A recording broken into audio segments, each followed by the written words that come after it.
Well, I expected that this episode with Dark Matter would be a wild ride. It is the last episode of the season, and it definitely met my expectations. So we're about to get into it. If you haven't watched the latest episode, just be warned that this video will have spoilers. Be sure to like and comment, leave your thoughts about this season so far and where you think this will end if you haven't read the book. I am curious too, like if you have read the book, are they sticking to source material? The showrunner is the author of the book, so I imagine that, he's going to do a fabulous job interpreting what he wrote to screen. So, but I am curious to know what you think so far. So let me know in the comments. Be sure to subscribe for more videos like this. All right, so getting into it, it was very it's interesting.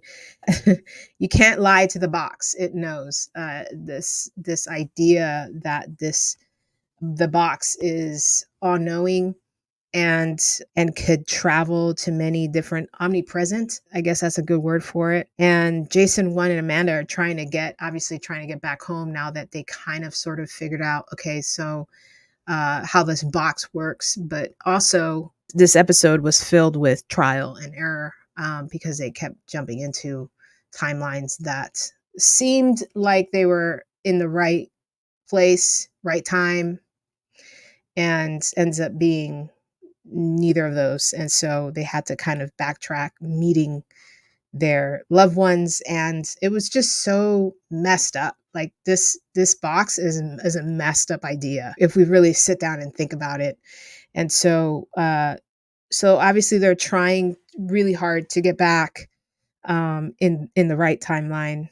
Amanda is feeling just heartbroken by what Jason 2 has done and how he's hurt these people, not just Jason 1, but Blair shows up. If you remember, Blair was the other person that went inside the box that never came back. And we get to see her in her world that Amanda and Jason 1 stumbled on. And so it's very jarring, it's very emotionally disturbing. Meanwhile, Jason 2 is trying to make up for, missing time at the tree, getting the car for their son, the whole investor thing, telling Daniela to quit her job, making all these decisions that he's made without her. She's not super excited about that, not happy with him right now with how he's been reacting and making decisions without her. So this is wild. This is a wild part in this episode. He goes back to where he came from. Jason 2 goes back to where he came from before he abducted Jason 1. And he finds out that Jason 1 went into the box. So now Jason 2 is now he knows what Jason 1 has been up to, and he's trying to get home. And so he knows this now, and he's trying to secure money to give these doses to Leighton, and he secures 50 doses for Leighton, and Leighton said that every dose is he'd give him $1 million. So that's $50 million that he has secured. And Leighton actually asks him a question. He's like, "What are you gonna do? What's gonna happen after this?" And he's like, "Well, you get to explore, and Leighton's like, not me, you, what are you doing? And Jason too looks at him and basically says, I'm going to seal the box in this world, in my world. So that is the setup for the season finale. So Jason 1 doesn't know that Jason 2 knows that he is trying to get home.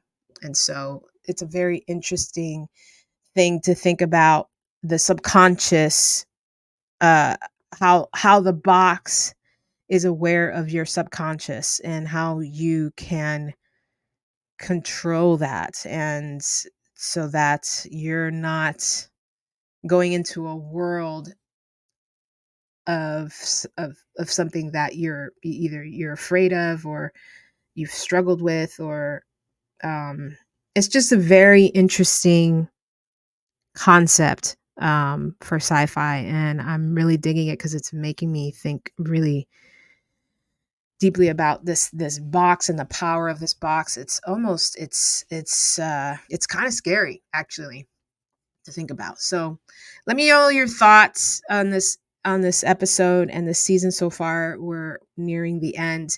And so yeah, I'm excited about how this is going to all shake out for the first season. I don't know if we have covered the entirety of the book, kind of like other shows like Shogun. I am curious to see if this show gets greenlit for a second season. Let me know your thoughts and we'll talk to you soon.